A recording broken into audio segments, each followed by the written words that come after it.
Boa noite, queridos amigos do Pouso Lar Esperança, gratos pelo convite e ofereço aqui a minha contribuição singela e simples ao desafio de trazer para nós reflexões em torno da questão do isolamento social, tema que nós propomos hoje para a discussão aqui.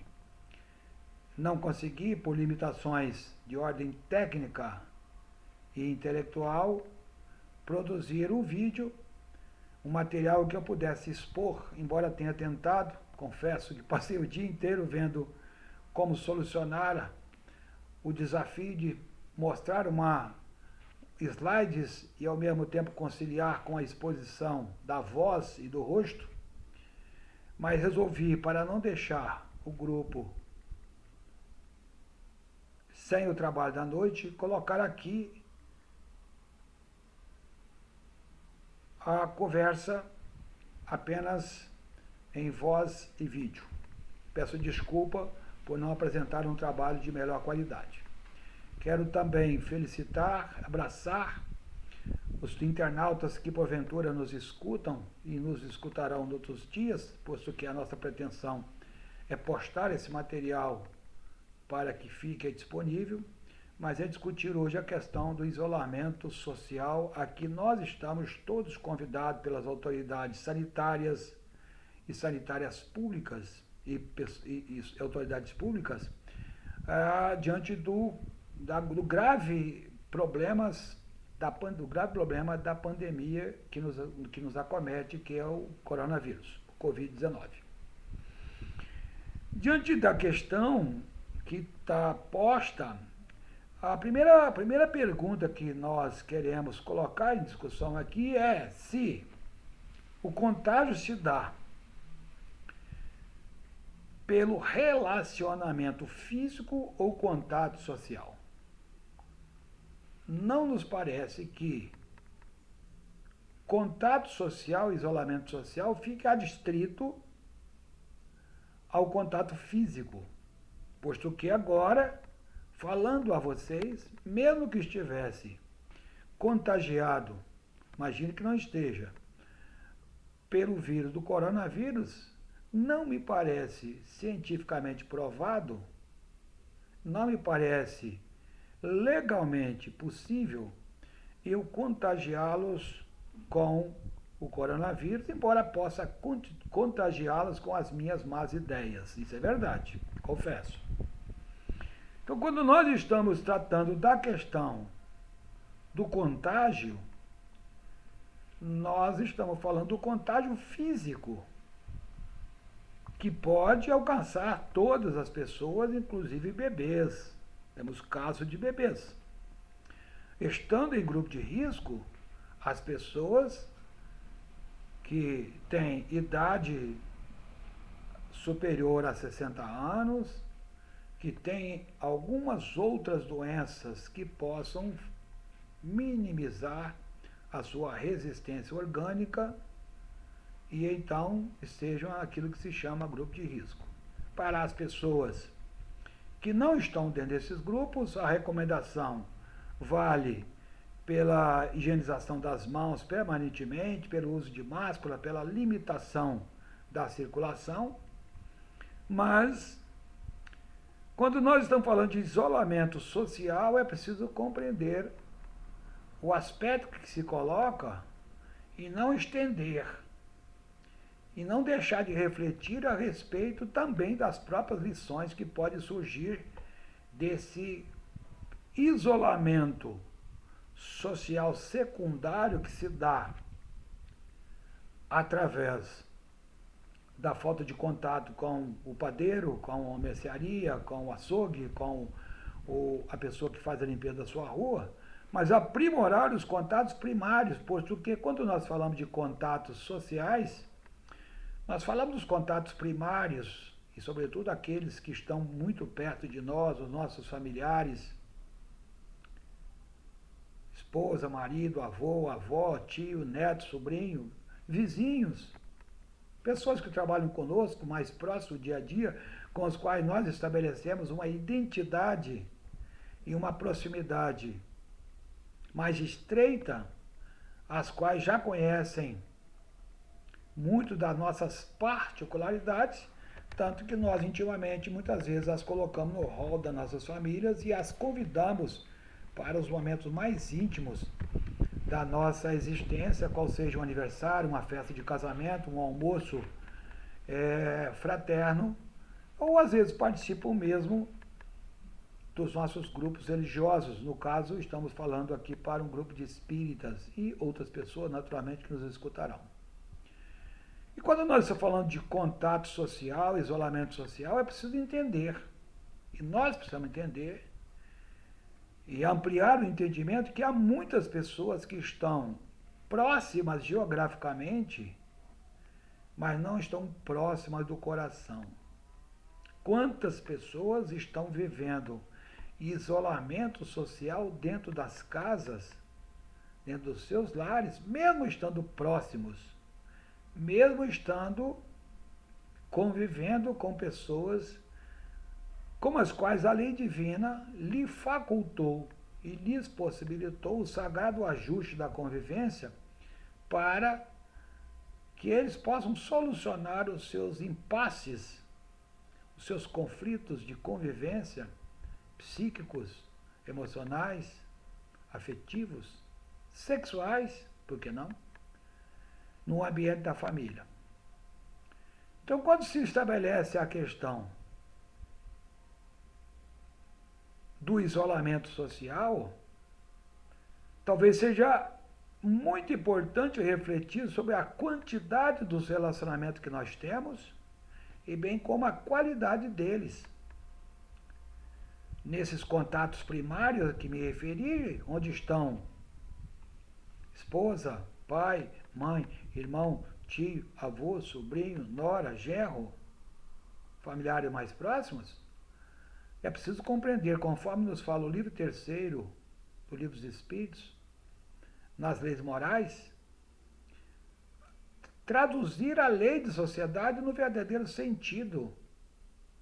Quando nós sabemos que a doutrina nos diz que o esgarçamento dos laços de famílias leva a uma recrudescência do egoísmo. E muitas vezes o orgulho na convivência, onde a caridade não é traduzida nas melhores relações de cortesia, de civilidade, de respeito, de tolerância, do perdão, isolam muito mais as pessoas do que o coronavírus.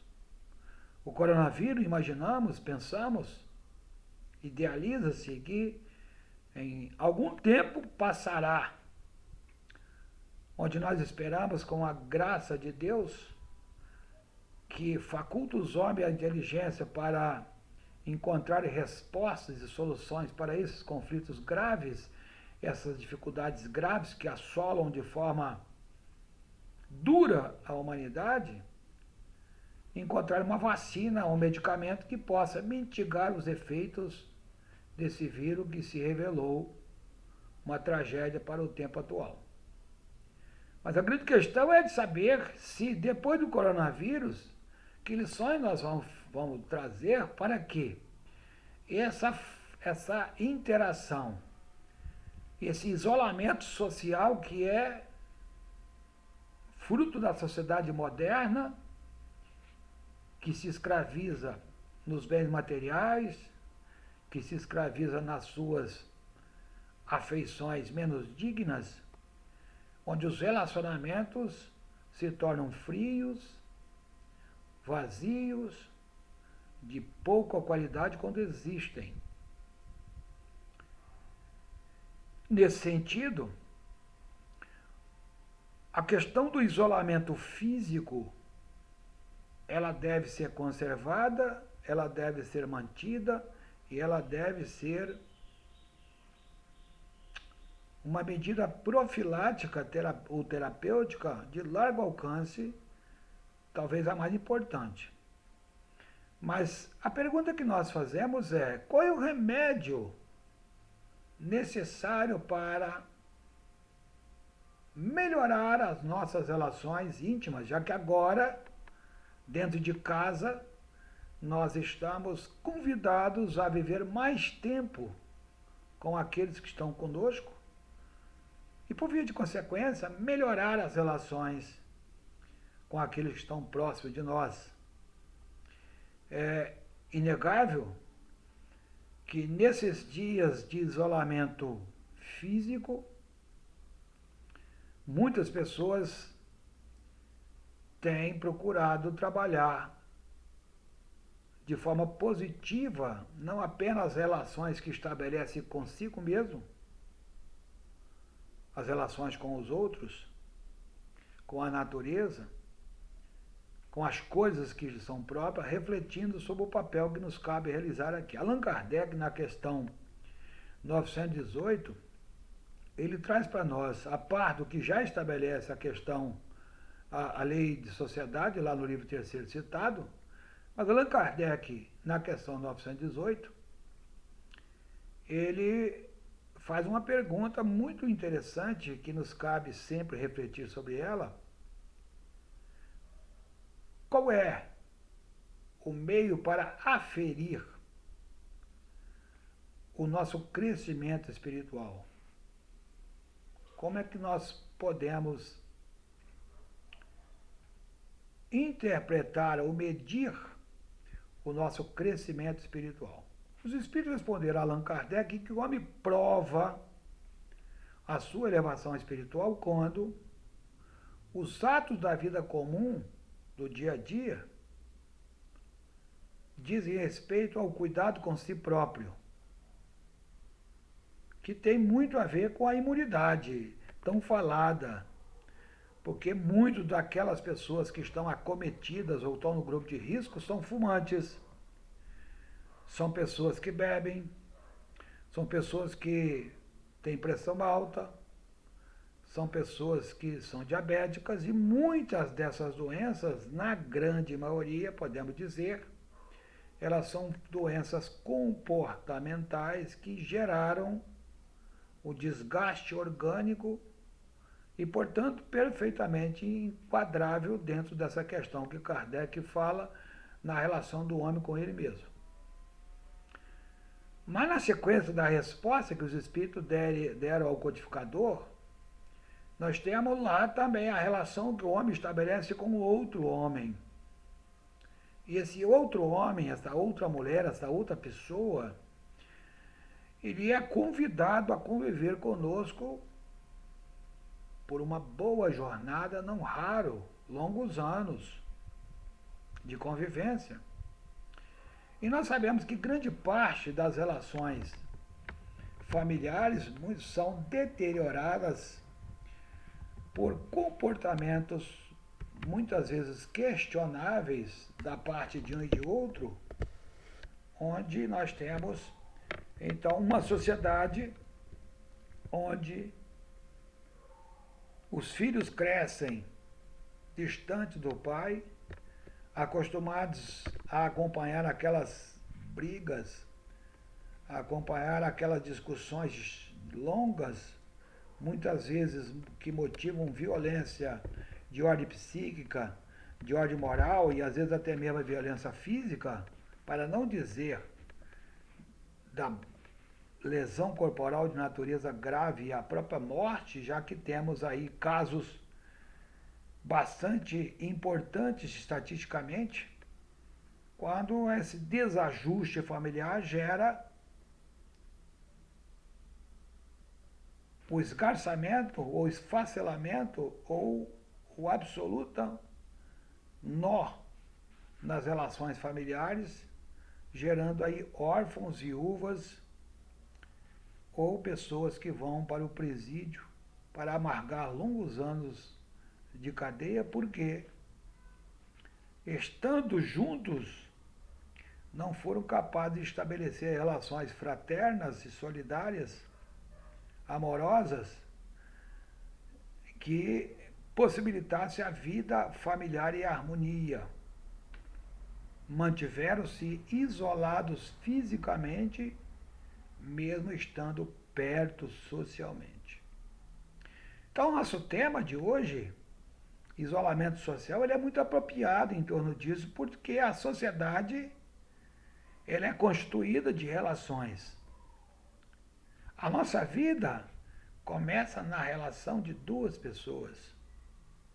A nossa sobrevivência depende da relação sólida dos pais e da mãe, do pai e da mãe, que deve, na verdade, gerar toda a possibilidade, não apenas do cuidado, do amparo, da sustentação daquele que nasce do filho, posto que nós sabemos que, conforme nos fala Santo Agostinho, no capítulo 14 do Evangelho segundo o Espiritismo, os pais terão que dar conta dos filhos que receberam para cuidar e para encaminhar na presente existência.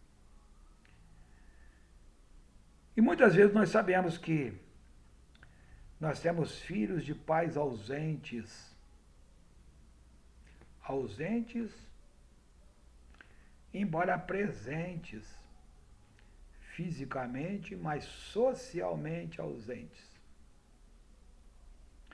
Então, esse debate posto pelo coronavírus, isolamento social, ele é muito mais do que a criação de uma barreira para que nós não nos aproximemos fisicamente um do outro. E é preciso, então, que nós trabalhemos nesse ambiente de confinamento, nesse ambiente em que nós somos chamados a refletir sobre aquilo que viemos fazer no planeta, aquilo que viemos realizar enquanto a nossa própria evolução, posto que o maior desafio que temos é superar os nossos desafios, superar as nossas barreiras, nossas limitações, é exatamente conviver de forma próxima, não apenas a aproximação física, mas também a aproximação psíquica, a aproximação emocional, onde a cortesia, onde a solidariedade, onde o respeito, onde a indulgência, a benevolência, o perdão, para citar aqui o tripé da caridade, onde justiça e caridade se traduzem com a mesma conjugação, a fim de que nós possamos realizar pela proximidade física de qualidade aquilo que nos cabe realizar no papel que a reencarnação nos possibilita, a reparação e a expiação, não nessa ordem, a expiação e a reparação primeiro, e, se possível, cumprir alguma missão que nos está estabelecida nesse projeto reencarnatório que a misericórdia divina nos oferece. O isolamento social que é posto talvez seja um grande convite para que nós melhoremos qualitativamente essas relações esparsas que nós temos do dia a dia, onde muitas vezes nós cruzamos com as pessoas nas ruas e não lhe dirigimos bom dia.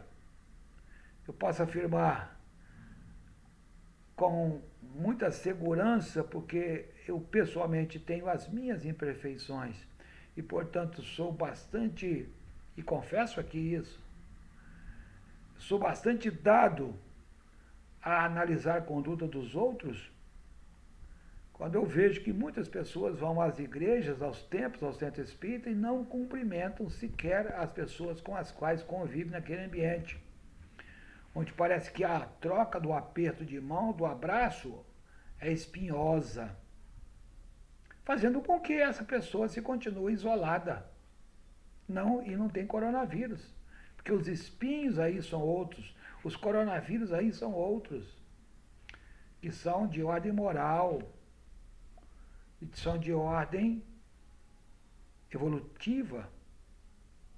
E se nós estamos então convidados a enfrentar esse desafio, que a lei divina nos submete coletivamente, como uma expiação coletiva, podemos dizer, Muito apropriadamente, a gente deva perguntar ao Criador, já que a doutrina se fundamenta na filosofia que pergunta, na ciência que responde, e trazendo daí a consequência moral que nós podemos extrair das respostas que a ciência dá à filosofia, a pergunta: o que Deus quer que nós aprendamos com esse desafio da existência tão amarga e tão dura que põe agora todas as pessoas a se verem como iguais. E talvez a questão da igualdade aqui seja mesmo uma questão para refletir sobre a questão da indiferença, que, ao meu sentir, é o antônimo do amor. Eu penso que o egoísmo é o amor que adoeceu.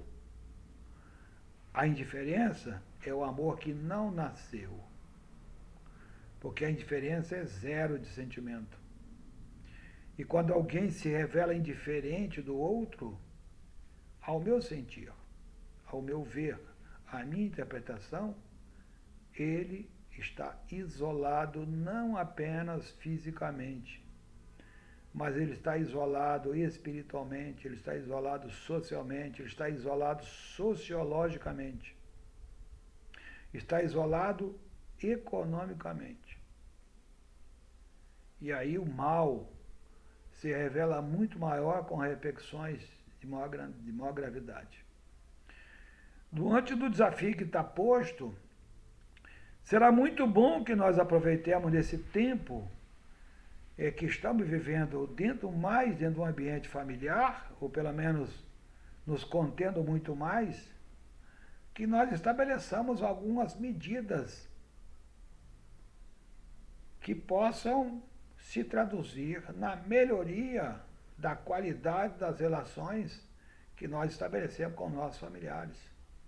Dias atrás, numa palestra, eu me lembrei de uma pessoa que convive com outra há 15 anos e as duas não se falam. Que tragédia essa questão. Eu aqui me relembro de um fato que me ocorreu, e já relatei isso em algumas palestras, em alguns bate-papos, uma história bastante que acabou sendo engraçada, mas com uma lição bastante profunda e que é um fato real, já contado algumas vezes em diversos ambientes. Certa feita vou fazer uma palestra em Guarapari, cujo tema era o perdão das ofensas. E não sei por que cargas d'água, só muito tempo depois eu fui saber, é que ao passar por uma quitanda lá em Setiba, eu indo para a palestra na Casa Espírita, me vi compelido a comprar batatas.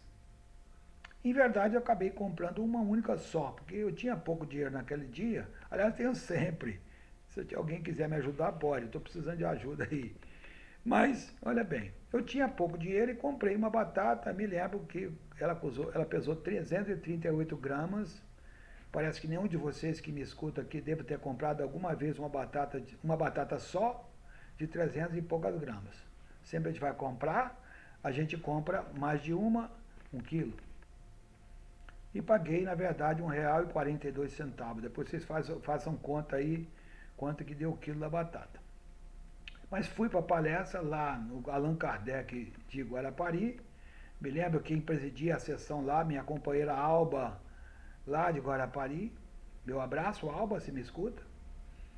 E ao preparar-me para fazer a minha apresentação, data show, notebook, naquele dia eu consegui preparar, eu coloquei a batata sobre a mesa e então a Alba até brincou comigo. Você vai fazer maionese para o povo? Tinha um público significativo lá no Allan Kardec, a média lá de 80, 100 pessoas. Naquele dia tinha um pouco mais, talvez. Eu me lembro que era uma segunda-feira, salvo não de terça-feira. Até chovia um pouco. Eu falei para ela assim na hora, falei, Albinha, não sei por que fui compelida a comprar essa batata, mas estou com ela aqui. O que vai acontecer, eu não sei. O tema era o perdão das ofensas. E perdão das ofensas é tema de isolamento físico, social, psíquico. E eis que comecei a minha fala, eu não estava agradando efetivamente, porque as pessoas todas olhavam para aquela batata, que era uma batata bonita, grande, 300 e poucas gramas. E aí, para chamar a atenção, eu peguei a batata na mão e aí comecei a perceber que realmente as pessoas estavam interessadas na batata. Quando eu trocava a batata de uma mão para outra, as pessoas dirigiam o olhar para a mão onde estava a batata. E eu fui discorrendo o assunto com as minhas limitações naturais sempre, mas que eu vou me aproximando ao tema da palestra, desenvolvendo naturalmente o tema, até que, em determinado momento, quando eu paro para beber água, uma senhora baixinha, meia gordinha, me perdoe se ela estiver ouvindo, se ela se lembrar da história, por dizer que ela era gordinha, mas ela estava meio cheinha mesmo. Intimamente a gente pode dizer isso. E então, ela, aproveitando o tempo em que eu parei para beber água e respirar e reorganizar minhas ideias, ela gritou lá de trás, moço, pelo amor de Deus, me diga o que o senhor vai fazer com essa batata, porque eu não estou me aguentando mais. Gargalhada geral, porque me parece que todas as pessoas estavam interessadas em saber o que eu faria com aquela batata. Eu confesso a vocês que eu fui apanhado de surpresa, mas mais surpreendente ainda foi a resposta que eu dei, sem conhecê-la, nunca tê-la visto. Eu disse assim, abre aspas, senhora, essa batata eu trouxe para colocar na sua bolsa. Você vai colocar essa batata na sua bolsa e vai andar com essa batata para cima e para baixo, desse jeito eu disse. Enquanto durar a mágoa que você carrega no seu coração. Eu nunca tinha visto a mulher. E ela me respondeu assim, e a batata vai apodrecer. E eu disse, de chofre, de imediato, sem pestanejar. O seu coração também. Nessa hora, ela explodiu num choro convulsivo, deu um grito que assustou todo mundo e criou até eu não vou dizer mal-estar, mas um desarranjo no ambiente que foi necessário um grupo que estava lá atrás, que era um trabalhador da casa, pegar aquela senhora, retirá-la do ambiente, porque ela chorava compulsivamente, e levá-la para um ambiente onde pudesse acalmá-la. Eu confesso a vocês que eu fiquei numa saia justa sem tamanho, porque eu tinha ido para fazer uma palestra para consolar pessoas, para esclarecer pessoas. E aquela resposta inopinada, aparentemente fora de tempo, sobretudo para quem não conhece a pessoa, com base, entre aspas, num chute, causou um constrangimento enorme às pessoas. Eu até cheguei a pensar, falei, meu Deus, se tiver algum familiar dessa senhora aqui, eu estou em maus lençóis. Tratei logo de terminar a palestra, eu estava lá pelos 45, 47 minutos, e eis que então, quando estou terminando a palestra, vem ela,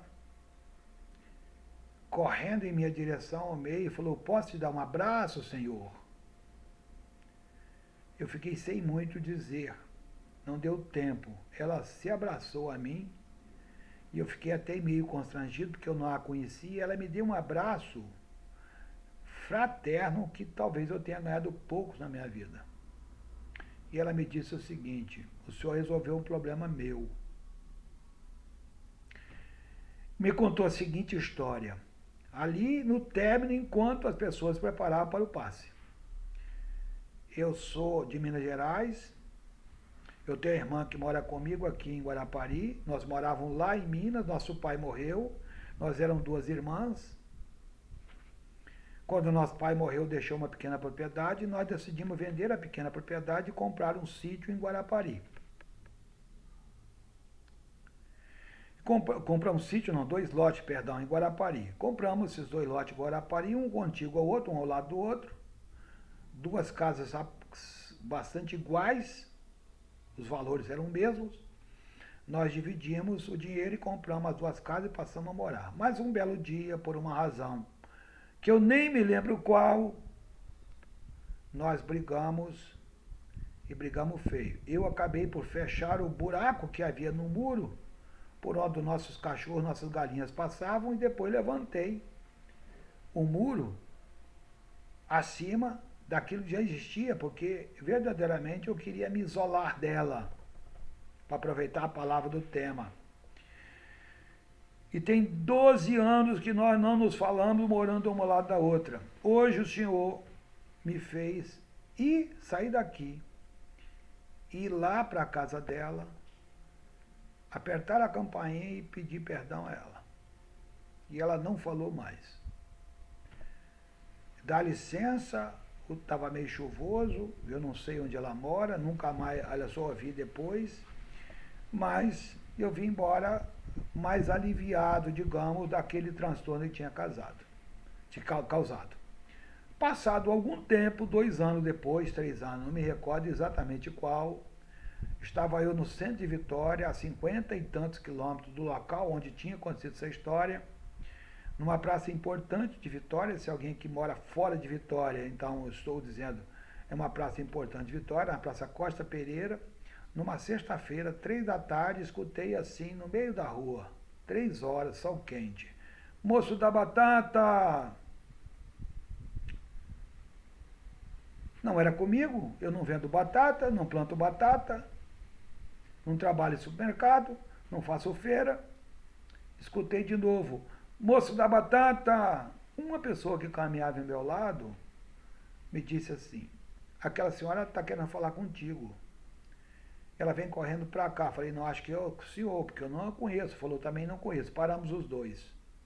Ficamos esperando então a senhora. Eu não conhecia também a pessoa que estava do meu lado. E ela se aproximou e disse assim: o senhor é o moço da batata? Eu fiquei tentando reorganizar minhas ideias, minha lembrança, e me perguntar: que história é essa de batata? Falou: o senhor não está lembrado lá de Guarapari, da palestra, que o senhor mandou botar a batata na bolsa? Eu falei: moça, pelo amor de Deus, me conta o que aconteceu depois, porque eu já contei essa história para algumas pessoas e está faltando o 2º capítulo. O que foi que aconteceu?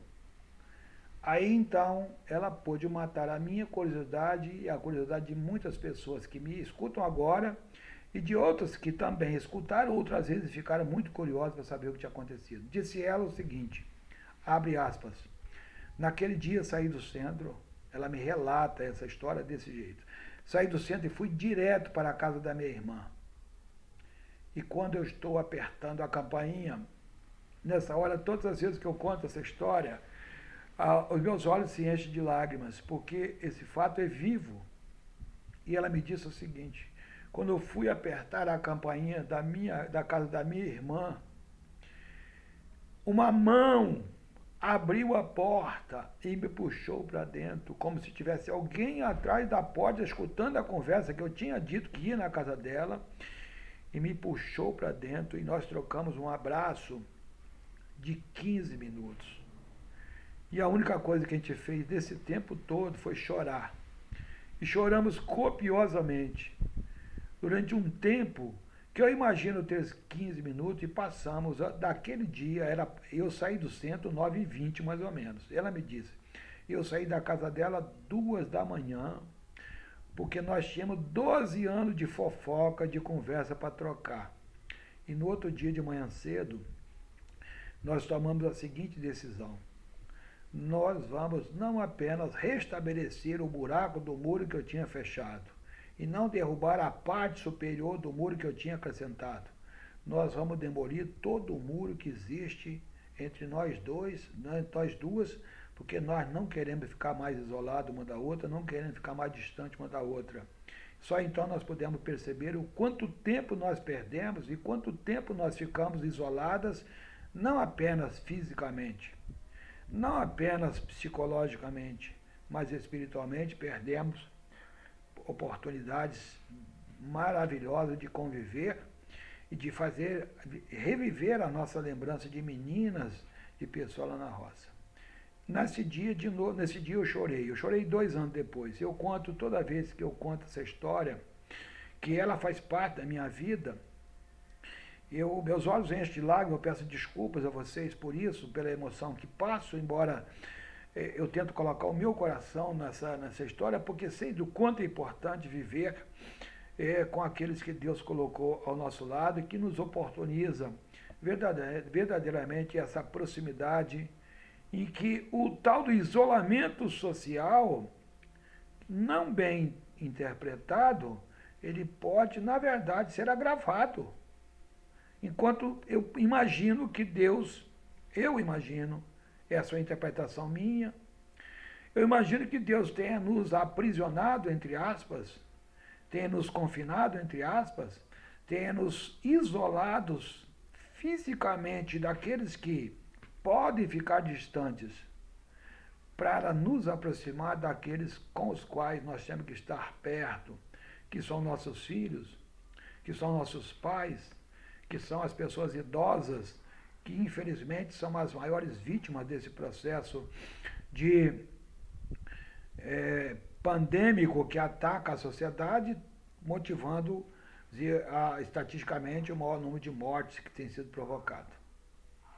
Diante dessa questão, é muito importante, então, estabelecer algumas metas, alguns recursos que a gente pode fazer para tornar o ambiente de casa mais doce, menos amargo, menos hostil, criando espaço de conversa, de jogos coletivos, de instalação do culto do Evangelho no lar. A propósito, as pessoas que nos escutam, a nossa casa instituiu em 3 redes sociais que temos, 3 momentos coletivos de oração, às 9, às 13 e às 20 horas, onde e você poderá fazer isso na sua rede social, não precisa estar conectado à nossa rede, há outras que a gente sabe que estão funcionando, utilizando os meios eletrônicos, que é um veículo que nos permite melhorar as nossas relações sociais.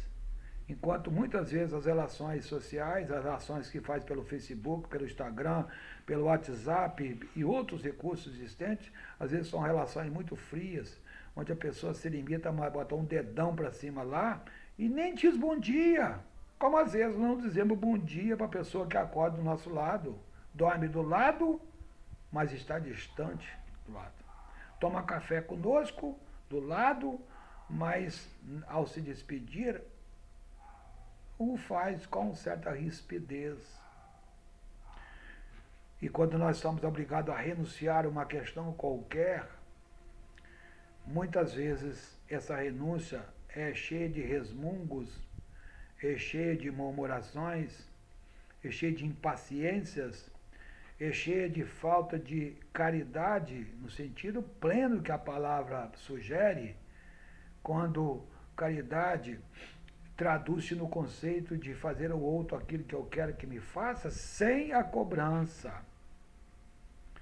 sem exigir reparação, sem exigir gratidão, porque esse amor, ele precisa ser absolutamente incondicional. É a condição, então, que nós temos que viver num ambiente de paz, de harmonia, de alegria, que é traduzida pela harmonia no ambiente do lar. Se nós somos convidados agora a nos confinar em casa, e nesse confinamento nós desarmonizamos o lar, nós não somos capazes de criar alternativas para tornar a convivência mais afetuosa, mais amorosa, muito provavelmente nós seremos convidados a outros confinamentos, já que, dentro da pergunta que fiz poucos momentos atrás, o que é que Deus quer que nós aprendamos, talvez seja esse, melhoria das relações, não apenas na quantidade de relações, mas na qualidade das relações. Muitas vezes nós temos contatos sociais intensos, mas frívolos, vazios, que não nos acrescenta nada. E na exposição que eu faria, apresentando os slides, eu fiz lá uma pergunta: quantos amigos nós temos hoje? E que nós poderíamos perguntar, nessa hora difícil, quantos deles estão ligando para nós para saber como é que nós estamos? Como é que nós estamos enfrentando o desafio? Está faltando gênero alimentício? Quantas pessoas estão, que são do nosso relacionamento, que estão com as geladeiras vazias? Infelizmente, decretaram isolamento social, amigos, mas esqueceram de encher a geladeira das pessoas. E entre uma geladeira vazia, que não é risco, é fato real, e o fato de você ir para a rua correr o risco, as pessoas optam por correr o risco. E esse debate que a sociedade está, na verdade, convidada a fazer, passa necessariamente para que a gente melhore a qualidade das nossas relações, para que elas sejam mais solidárias, para que elas sejam mais fraternas, para que nós saímos do campo da invisibilidade, assim como se portaram o levita e o sacerdote na parábola do samaritano. O levita e o sacerdote se isolaram do caído da estrada de Jericó. O samaritano não. Ele se aproximou fisicamente, mas ele manteve-se associado psicológica e sociologicamente, espiritualmente, na medida que leva o samaritano, leva o caído para a estrada, para a pousada, para a pensão, onde havia outras pessoas, e toma cuidado dele, deixa lá 2 moedas, 2 denários, garantindo que fosse dada uma assistência contínua até que ele saísse do estado de necessidade. Ele não apenas tirou alguém do estado de isolamento, mas estabeleceu, aprimorou, construiu um contato de fraternidade, de amor, que deve permear a relação de todas as pessoas que reencarnaram com esse objeto. Porque o grande objeto da nossa existência é aprender a amar. Tanto que Jesus, ao sintetizar a sua proposta, diz 2 vezes a palavra amor. Ama a Deus sobre todas as coisas e ama o próximo como a ti mesmo. Então, o parâmetro do amor é o amor a si mesmo.